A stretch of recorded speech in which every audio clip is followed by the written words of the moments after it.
The vote was already done when I walked back to my seat. I had been gone 3 minutes. Water, corridor, 3 minutes.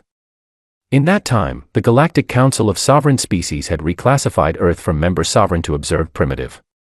11 abstentions. 3 votes in favor. Quorum technically met. That is how you end 89 years of work. A plurality of delegates who could not be bothered to stay in the room, and 3 who could. I sat down. Owen Marsh, our senior attaché, leaned toward me. His face was doing something very careful while the rest of him did something else entirely. They read the ruling while you were. I heard it from the corridor, I said. The automated translation feed carried the Vethkai delegate's voice all the way to the water station. Clear and even. The sound of someone reading words they wrote a week ago and stopped feeling before they finished writing them. Earth's observer status. Earth's suspended voting rights. Earth's reclassification as a preconvergent civilization with noted behavioral volatility. Behavioral volatility. I wrote it down. Small letters. Neat line. I write things down when I want to keep them. Not because I will forget. Because I want the physical record of the moment a thing happened, so that the moment cannot later be revised into something easier to sit with. The Vethkai delegate, whose full name takes 40 seconds to pronounce correctly and whom every human in our delegation had been privately calling the delegate for 6 years, was now moving through the formal citation list. The evidence submitted to support the reclassification. First citation, Earth's military history. 512 pages, compiled by the Velshani representative. Cross-referenced, footnoted, translated into 11 galactic languages. Every conflict, every war, every organized armed action spanning several thousand years of human civilization. Not a single page asking why we stopped. We noted that. Second citation, human art. Specifically, the Council's commissioned cultural review of Earth's creative output, which concluded that a significant portion of human artistic work was designed to produce emotional responses in the observer. Their term for this was emotionally coercive output. That phrase appears in the formal document. I looked at Owen. He was looking at his notepad. His pen had stopped moving. I thought about what it meant to spend 30 years sharing the thing you believed was most worth knowing about yourself. Your music, your films, your painting, your writing. Because you thought that was what it meant to belong to something. To offer the best of what you are. And to be told it was coercive. Third citation, the Kashan ceasefire negotiation of 2281. I did not need the citation list for that one. I was there. 2 species, 9 hours in a room, the session minutes from falling apart entirely. I made a joke. Small, dry. About the seating arrangement and the fact that both delegations had independently chosen to sit as far from each other as the room allowed, which meant both of them had ended up directly beside the humans. I said we appeared to have become furniture, and that we had chosen the wrong career if furniture was what we wanted to be. Both lead negotiators laughed. The session did not collapse. 3 species who were not in the room filed formal distress complaints the following week. They had reviewed the transcript and determined that the humor had been deployed strategically to manipulate the emotional environment of the negotiation. They were not wrong. That was exactly what I had done. The delegate finished the citation list and opened the floor for Earth's formal response. The chamber had that quality that large rooms get when everyone in them is waiting and trying not to look like it. I stood. 16 years. 43 diplomatic sessions. Species who breathe methane, species who see in spectra we cannot perceive, species for whom direct eye contact is a declaration of aggression. 16 years of rooms not built for human bodies and conversations not built for human minds. I knew what the chamber was waiting for. They had prepared for protest. For formal counterfilings. For grief dressed up as diplomatic language. We note the Council's position, I said. I sat down. Owen's pen still had not moved. The delegate leaned toward his aide. I read lips well. I have made it a professional habit. He said, "Is that all they're going to say?" I clicked my pen closed. It was. Lena Cole was sitting 2 seats down from me. 26 years old, the youngest person on our delegation, someone who had joined Earth's diplomatic corps because she genuinely believed in what it was supposed to be. I could see her from the corner of my eye. She was completely still. The kind of still that happens when a person is holding something in because the room does not feel like the right place. She was right. The session closed 11 minutes later. The chamber emptied the way it always does after something real has happened. Movement, rustling, the careful avoidance of certain people's eyes. I stayed until the room was nearly empty. Then I picked up my notepad, put my pen in my pocket, and stood. On the floor, halfway under the table, was my council observer badge. It had fallen when I sat down. I picked it up. Metal and resin. The council's seal on one side. My name and designation on the other. I had been issued it 22 years ago when I joined the delegation as a junior analyst. I put it in my coat pocket.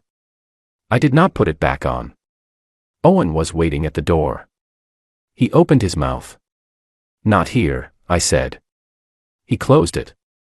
We walked out together. Behind us, the chamber lights dimmed in sequence. One by one. The automated end-of-session protocol. The room went dark. I did not look back. There was nothing to see. We did not announce the withdrawal. That was the first decision, and it took about 4 minutes to make. I called Calvin Price at Earth Strategic Affairs at 3 in the morning, his time. He picked up on the second signal.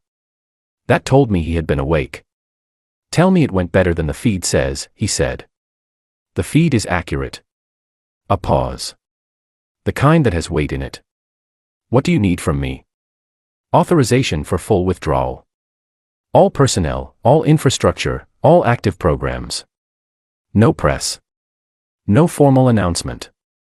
No filing until the last ship clears the line." He was quiet for a moment. I could hear him breathing. Calvin was not a man who made decisions without examining them from several angles. That quality was exactly why he had the position he had. But 12 years of working alongside him meant I knew the sound of him deciding. "You have it," he said. "Thank you. Sarah." "Yes." "How bad is it going to be for them?" I sat with the question. Not because the answer was unclear. Because I wanted to be precise. "They don't know what they have yet," I said. "That's the bad part." I ended the call. By morning, the process had begun. Not dramatically.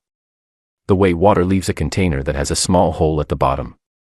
You do not notice it at first. You notice it when you reach for what should be there and find that it is not. The medical exchange program went first. 47 human doctors, researchers, and pharmaceutical specialists embedded across 19 council species medical networks.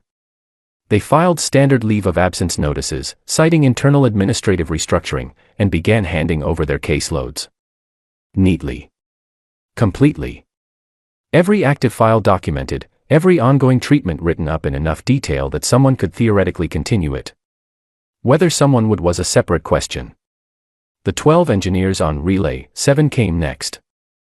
The relay was the communications backbone for a 30-light-year corridor covering 8 council species home systems and a number of contested territories whose communication infrastructure had never been independently maintained. The engineers had been keeping it running for 11 years. They had not been contracted to do it. They had noticed that it needed someone and had stayed. They filed departure notices. Then spent 2 weeks writing documentation. Every maintenance log, every known fault point, every workaround they had developed over 11 years for a system that had what they privately called a personality. Hundreds of pages. Nobody from the council acknowledged receipt by the time the last engineer boarded the transport. The xenolinguistics database was not a matter of personnel. It was a matter of access.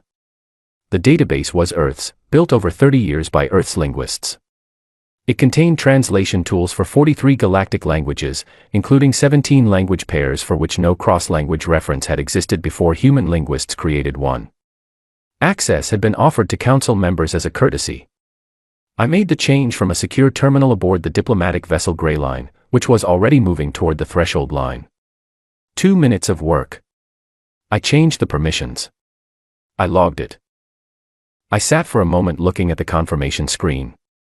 Somewhere, right now, a Velshani translator was probably attempting to access the Zarathi phonemic cross-reference guide they had been using every other week for 4 years. I did not reverse the change. The mediation offices were Owen's responsibility. 4 offices. 4 disputed territories along the Kashan corridor. Each staffed by 2 or 3 human mediators who had been sitting in the same rooms with the same parties for years. Learning the pressure points. Learning when to push and when to be quiet. Earning the specific kind of trust that is the only thing that makes certain conversations possible. 2 of the active agreements had been a single signature away from completion when we withdrew. Owen locked the offices, filed standard administrative closure notices, and said nothing about the agreements. The council would find the paperwork eventually. They would understand what had been close to finished. That was no longer our concern. The last item was a cultivation license held by a small agricultural cooperative on Earth's northern continent. They had been supplying a specific organic compound, a spice blend, for lack of a better translation, to a distribution network serving 5 council species. The Council Nutritional Review Board had classified it as a non-essential dietary supplement. I had flagged the cultural significance of that supply chain in 3 consecutive annual reports. None of the flags had been acted upon. The license was not renewed. On the final morning, I stood in my cabin aboard the Grey Line and looked at my notepad. Every item on the list was checked. Lena knocked on my cabin door and told me we were approaching the threshold line. She looked like she had not slept at all. She was still 26 years old, but she looked like something inside her had aged in ways that would not appear on any scan. "I will be up in a minute," I said. She left. I took the council badge from my coat pocket. I had been carrying it since the session. I looked at it. The seal. My name. The designation that had once meant standing and access and a voice in certain rooms. I put it back in my pocket. The Grey Line crossed the threshold line at 1400 hours, local ship time.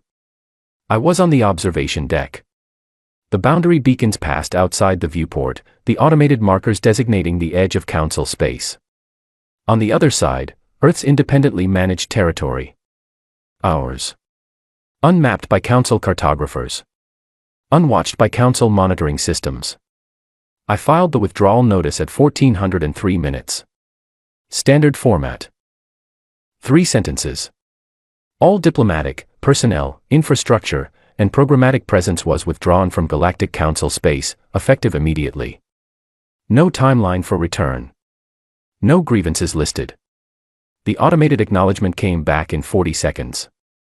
A machine received a form and confirmed its receipt. That was how it ended. I went back to my cabin, made coffee, and sat down with a book I had been trying to finish for 3 months. The coffee was good. The book was good. Outside the porthole, stars moved past at the pace that stars move past things. Behind us, across the line, something very large and very complicated had just begun, quietly, to come apart. We did not look back. The reports started arriving 6 weeks after we crossed the line. I was not supposed to be receiving them. Earth had withdrawn. Officially, we were not monitoring council space. Officially. Adrian Cross ran Earth Signals Intelligence Division from a location he had never told me. He maintained what he called passive observation infrastructure in council space, listening stations, camouflaged as standard navigational equipment. We were not transmitting. We were not interfering. We were listening. The way you press your ear to a wall when you need to understand what is happening on the other side.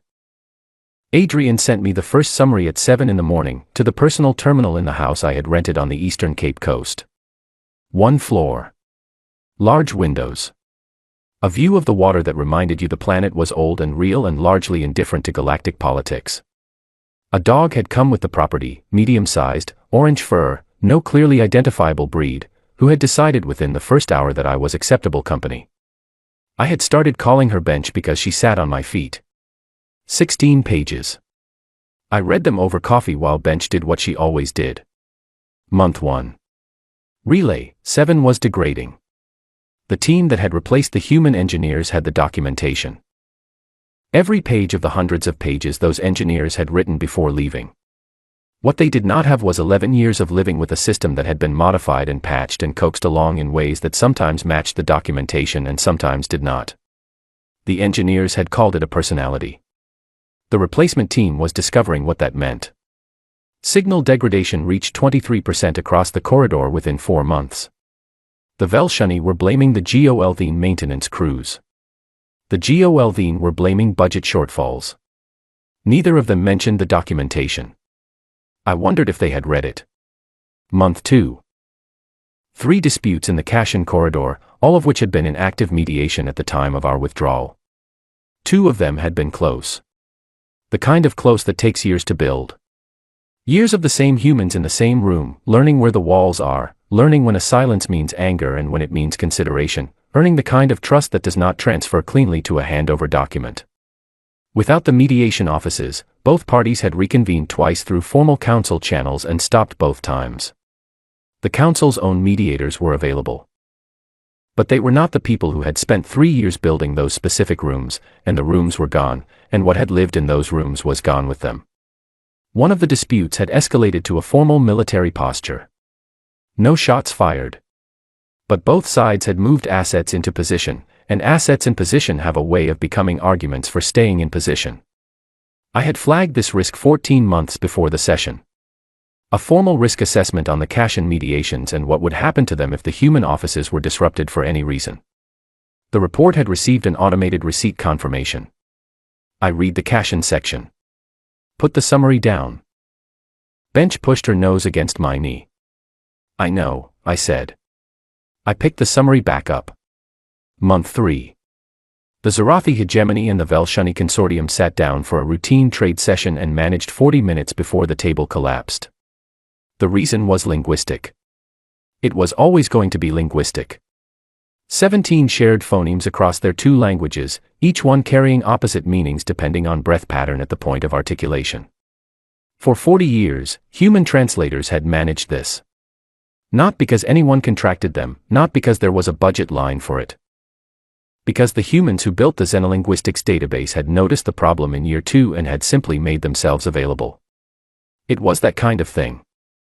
The kind that happens when someone sees a gap and fills it and does not file for recognition. Without the database access. Without the translators who had been recalled. The Zarathi said a word that meant we agree. The Velshani heard a word that meant something that is not we agree. The official council statement said the session had ended due to cultural misalignment. I read that phrase twice. Month 4 brought what I had been waiting for. The spice blend supply had dried up within weeks of the cultivation license lapsing. 5 affected species. Populations that had been receiving the compound regularly for years. The Council Nutritional Review Board classified the withdrawal effects as minor. Sleep disruption. Appetite changes. Moderate physical discomfort. Nothing critical, nothing requiring medical intervention. The populations experiencing those minor effects did not share the Council's assessment. They made this clear to their governments. Their governments made it clear in Council channels at significant volume. The emergency Council session was called in month 4. Adrian forwarded me the summary at the same time the Council's automated communication system sent a notification to Earth's diplomatic address, which was still technically active in the filing system because nobody had gotten around to deactivating it. I read the session proposal from the Vethkai delegate carefully. Nowhere in the formal text did it say human withdrawal. It said recent shifts in Council composition and service provision. I noted that phrase. The vote to formally reach out to Earth passed unanimously. Every seat. Every species represented. Unanimous. The reclassification that started all of this had managed 3. I sat with that for a moment. The first ping arrived at Earth's threshold line communication array the following day. Standard diplomatic frequency. The Vethkai delegate's personal channel. Adrian forwarded the notification to me in real time. I was at the kitchen table. Bench was on my feet. The sun was coming through the east window the way it does in late morning here, direct and clear and very honest about the time. I had a book open that I had not been reading. The notification light on my terminal caught my attention. The ping pulsed. Pulsed. I looked at it. There was a moment when my hand moved toward the terminal. A small movement. The automatic kind that happens before a decision has been made. I stopped it. I want to be clear about the reason, because I think people expect something dramatic. Anger. A calculated strategy. Some carefully constructed plan for leverage. It was not any of those things. The ping was an invitation to continue the same relationship, from people who had just made it very clear what they believed that relationship was worth. I had been in enough negotiations to know that the first offer tells you what the other side thinks you are willing to accept. We were not accepting that. The ping ran its full duration. 3 minutes. It died at 1403 minutes. I made coffee. The proper kind, with the correct grind, the kind that takes 6 minutes from start to finish and rewards the patience with something worth drinking. Bench approved. 2 days later, Adrian sent the next report. A second ping had been sent, a formal diplomatic communique this time rather than a personal channel. A query filed to Earth's council system, asking for clarification on the timeline for return. Our automated system sent back the standard response for undefined timeline withdrawals. There is no response at this time. I had written those 11 words 3 months ago. 16 years in those rooms. Thousands of words across dozens of sessions. Reports and proposals and formal submissions and one joke in a negotiation room that saved a ceasefire and earned 3 distress complaints. 11 words, sent by a machine, were doing more work than any of it. I did not feel satisfied. I did not feel bitter. I felt something simpler than either of those things. The clean, strange sensation of a person who has stopped trying to explain herself to someone who was never listening, and found the quiet on the other side was holding her up just fine. Outside, rain came in off the water. Behind it, the line. And behind the line, everything we had built and given and maintained without being asked was finally becoming visible to the people who never thought to look. Bench put her chin on my knee. I let her. They sent 3 envoys.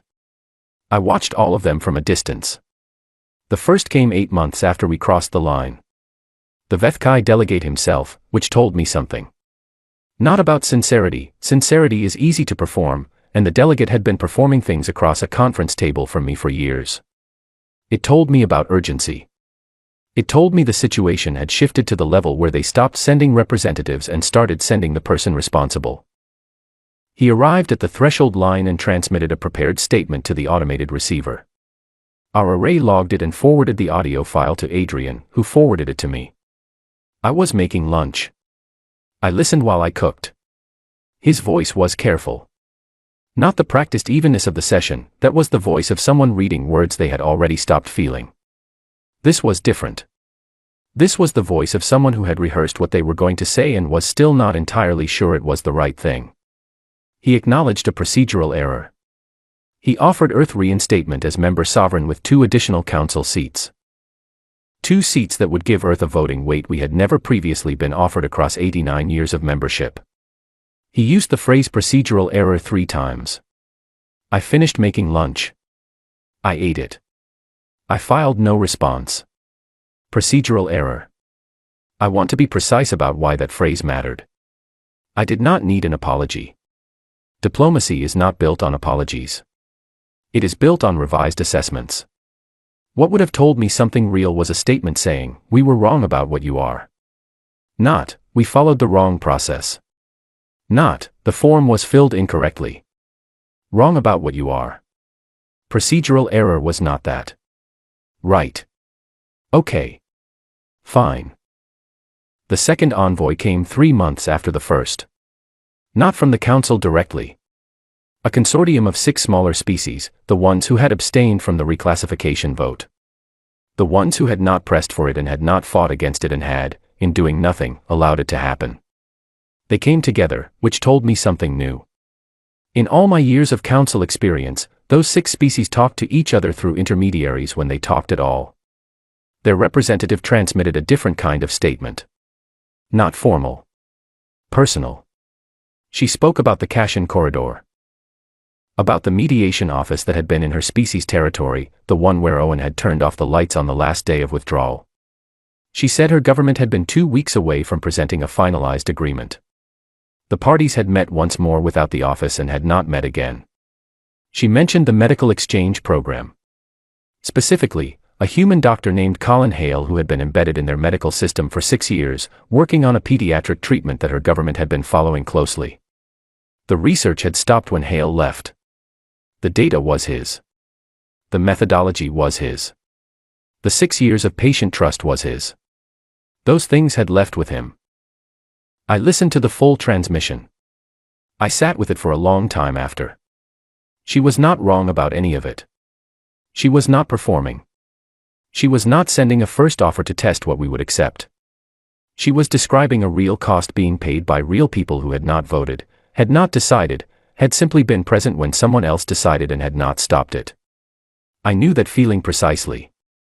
I did not open the channel. I want to explain this, because it is the part of this story I find hardest to hold cleanly.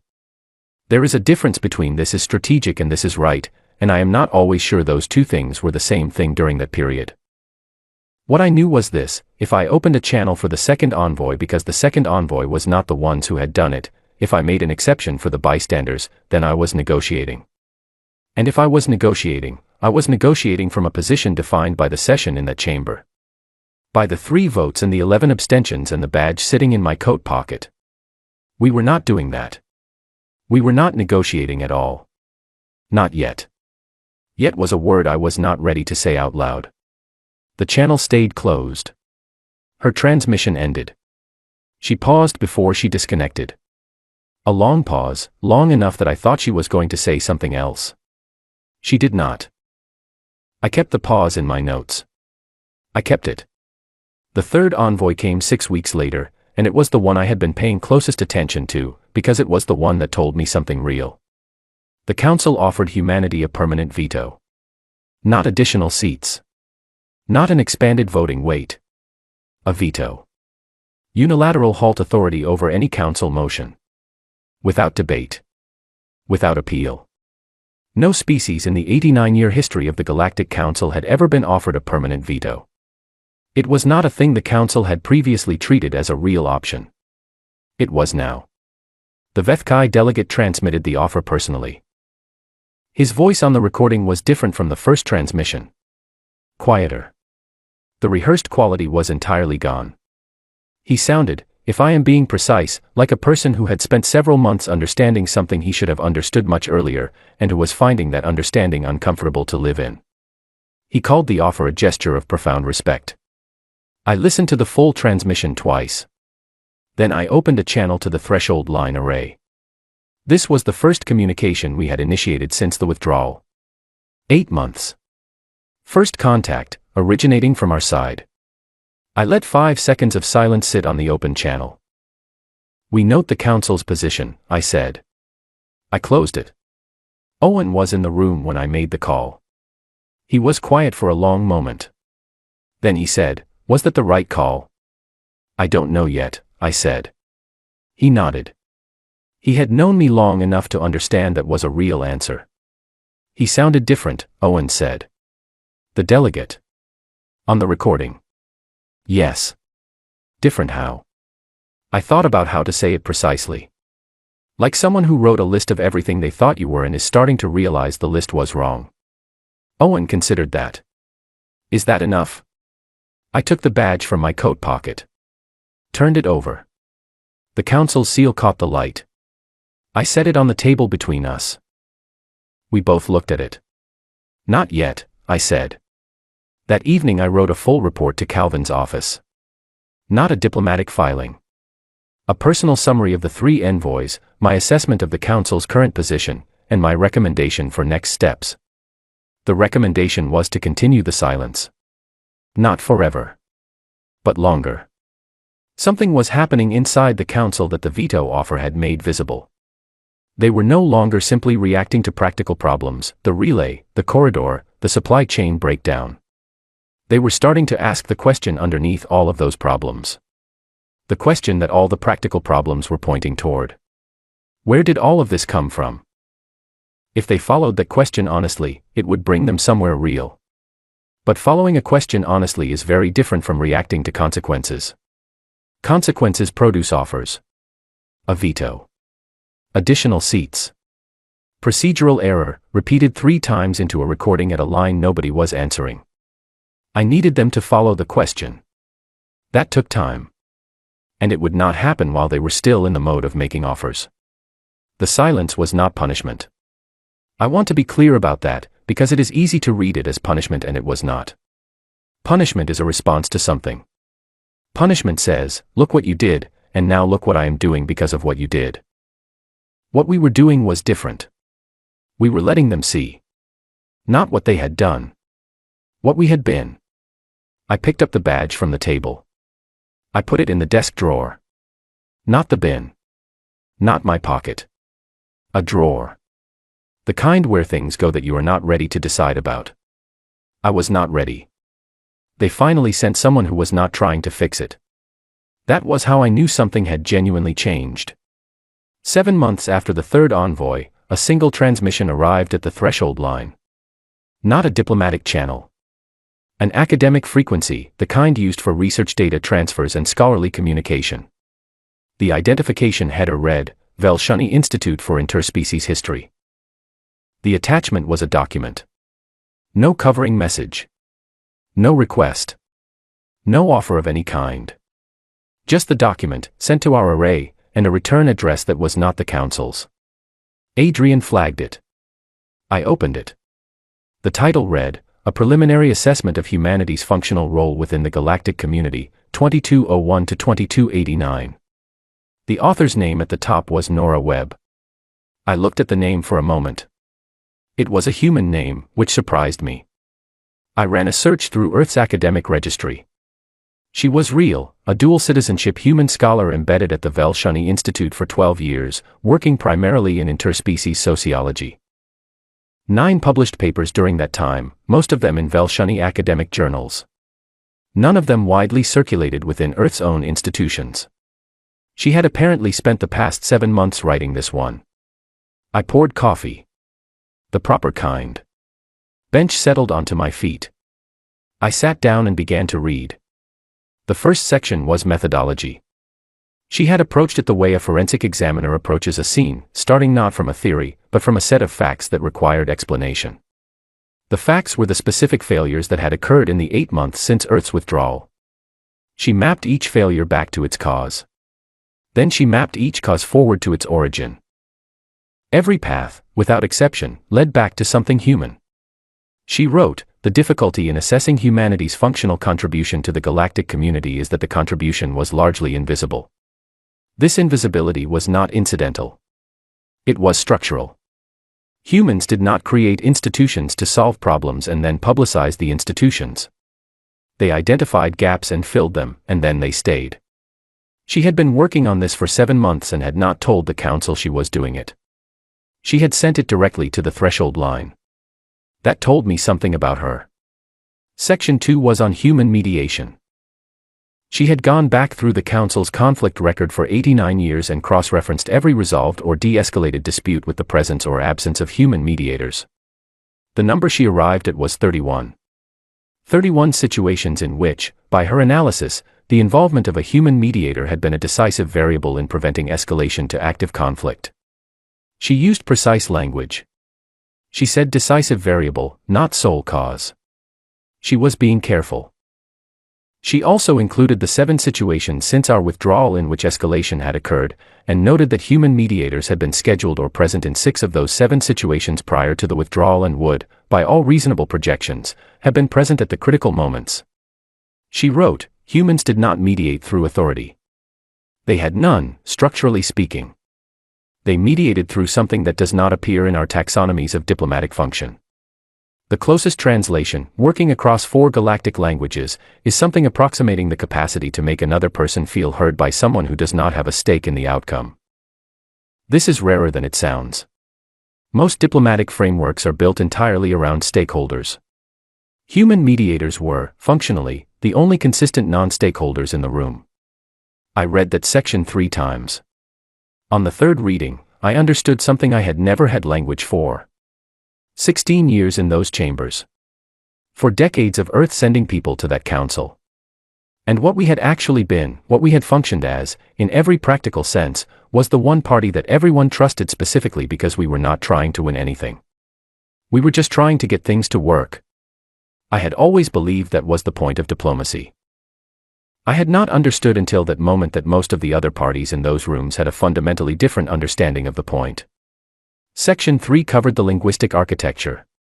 She had gone through the xenolinguistics database, not the access records, but the actual database structure, working from a full archive copy that Earth's linguists had retained, and catalogued every cross-language reference built by human researchers that had no equivalent in any prior galactic translation system. The number was not 17 language pairs. It was 41. 24 of them were pairs that other species had classified as untranslatable, situations where the structural incompatibility of two languages was considered too fundamental to bridge. Human linguists had looked at those pairs and had not accepted the classification.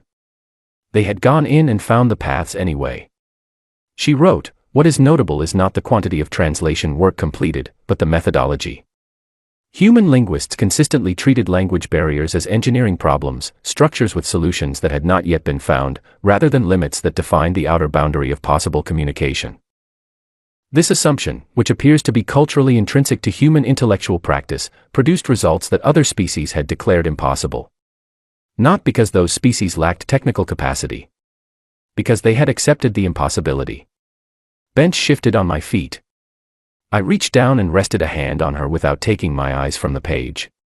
The section on art was the longest in the document. She had not used the phrase emotionally coercive output. She had not borrowed anything from the Council's cultural review. She had started from the primary materials, human art in its full range of forms, and had asked a different question from the one the Council had asked. The Council's review had asked, "What is this doing to the observer?" Nora Webb asked, "What problem does this solve?" She wrote, "Human creative work appears to function as a transmission system for interior experience. It is engineered, and I use that word deliberately, to allow one person to feel something they have not personally lived through. This capacity, which humans appear to treat as aesthetic expression, is in functional terms a technology for building empathy across the barrier of individual experience." She cited the ceasefire. She cited it by name. My name. The session date.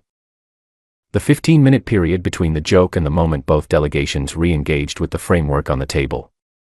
She had done the work of correlating the mood assessments from both delegations' official session records, which were part of the public archive. She wrote, "Ambassador Voss's intervention was not humor in the entertainment sense. It was a rapid recalibration of the emotional atmosphere of the room, using a shared observation that both delegations could hold simultaneously, a moment of shared recognition that dissolved the mutual defensiveness that had been building for several hours. It worked because it was true, and because it required both parties to laugh at the same thing. Shared laughter, in human behavioral science, briefly creates the neurological conditions for trust. Voss knew this. She used it. The Council cited it as misconduct. I stopped reading. I put the document down. Outside, the sun was doing the late afternoon thing it does in this part of the world, going golden and sideways, reaching under the cloud cover, making the water look like something painted rather than real. I sat there for a while. Not thinking, exactly. Just holding it. 89 years of Earth sending people to those rooms. Sending doctors and engineers and translators and mediators and one diplomat who told dry jokes in ceasefire negotiations. All of it done, as she had put it precisely, not because anyone asked, but because the gaps were there and the humans saw them and filled them and stayed. And not one session in 89 years where someone had sat down and laid it out. Not one document, not one formal assessment, not one moment where the Council had looked at what Earth actually was and asked the real question. Until now. Until she did. Section 7 was the last section. She had placed it last deliberately, which told me something about the kind of thinker she was. The earlier sections were evidence. Data built carefully, the way a case is built for a court. Section 7 was different. She had written it in the first person. She began, "I have been writing this document for 7 months. I did not tell the Council I was doing it, because I was not certain what it would be until I finished it. Now that I have finished it, I am not certain they are ready for it. I am sending it to the threshold line because the people who are the subject of this assessment should see it first. She wrote about the session. She had not been there. She had reviewed the transcript, the same way the 3 species who filed distress complaints about my ceasefire joke had reviewed the transcript. She wrote, the chamber asked Earth to defend itself. Earth declined. For 8 months, I assumed this was strategy. The more I read, the more I understood it was not strategy. It was the only honest response to a dishonest question. She wrote, the council asked, are you civilized enough to be here? Earth understood the real version of that question, which was, are you like us? The answer was no. Earth is not like any species in that chamber. Not because they are less. Because they operate from an assumption that the rest of the council does not share and has not, in 89 years, examined. The assumption is that the work is the point. She wrote, what I have found in 7 months of documentation is a civilization that showed up, built the things that needed building, fixed the things that were broken, kept the things running, translated the words that had no translation, sat in rooms where no one else was willing to sit, made people laugh when laughter was the only thing that would work, and did all of it without waiting to be asked. Without filing for recognition. Without lobbying for credit. I do not know what word we have for that. I have checked 43 languages. I do not think the word exists. I read the final paragraph. I am aware that this assessment may change nothing. The Council has sent 3 envoys. Earth has not responded. It is possible that what Earth found on the other side of the line is simply better than what we offered. It is possible the silence is permanent. If it is, I want there to be a record. I want it to say, they were here. They held things together that should have been held by all of us, and they did it without being asked, and when we told them what we thought of that, they looked at us and said 4 words and walked away. The 4 words were not angry. They were something else. I think the word for it, in English, is done. Not in the sense of finished. In the sense of complete. I sat with that for a long time. Bench had moved from my feet to the chair beside me, which she was technically not allowed to do, and which I had stopped enforcing about a week after I moved in. She put her head on my arm. I read the last line again. Done. Not in the sense of finished. In the sense of complete. I took the badge from the desk drawer. I had put it there after the 3rd envoy. 7 months ago. I had not opened that drawer since. I looked at it. The seal. My name. The designation that had once meant standing in access and a seat at a table that had spent 89 years deciding what it thought of the people sitting in it. I set it on the table in front of me. I opened my terminal and wrote a message. Not to the council. Not to the Vethkai delegate. Not to the array at the threshold line. To Nora Webb. Her academic address at the Velshani Institute. I typed 2 sentences. Deleted them. Typed them again. We read your document. You got it right. I sent it. She responded 40 minutes later. 1 line. What happens now? I held the terminal in my hands. Bench breathed against my arm. Outside, the light was doing what it does in the late afternoon when it is not in a hurry, going slowly, fully, with the certainty of something that has done what it came to do. What happens now?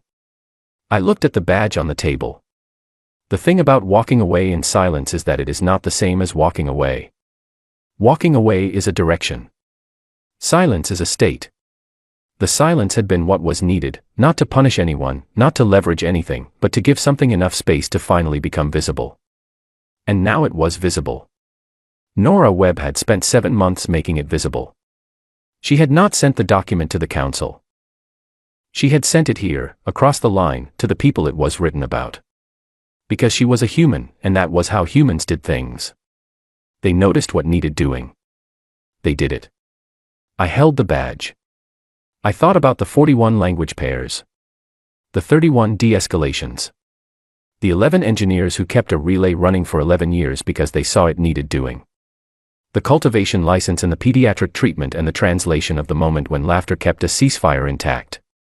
I thought about Lena Cole, sitting very still in that chamber, holding something in because the room was not the right place. I thought about Owen's pen, stopped on the notepad. I typed back to Nora Webb. Something changes. Not everything. Just enough. I did not put the badge back in the drawer. I did not put it on. I put it in my coat pocket, where it had been since the session. Where it fit. I closed the terminal. Made one more cup of coffee.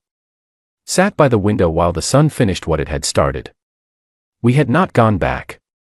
We would not go back to what we had been, the ones who filled the gaps without being seen, who built and maintained and translated and mediated without ever quite being heard, who told a joke in a negotiation room and got 3 formal complaints for it and did not stop doing what they were doing. That version of the relationship was finished. But there was something on the other side of the line now that had not been there before. A document. A name. A question asked honestly for the first time in 89 years. What had we been? We had been the work. We had always been the work. The question was whether what came next could be built on an honest answer to that question. That was new. That was worth something. Bench jumped down from the chair and settled back onto my feet. I let her. The light outside finished what it was doing and let the dark come in the way the dark always does, quietly, without asking, filling the space that opens up when the day is done. I did not look at the badge. I already knew what I was going to do in the morning.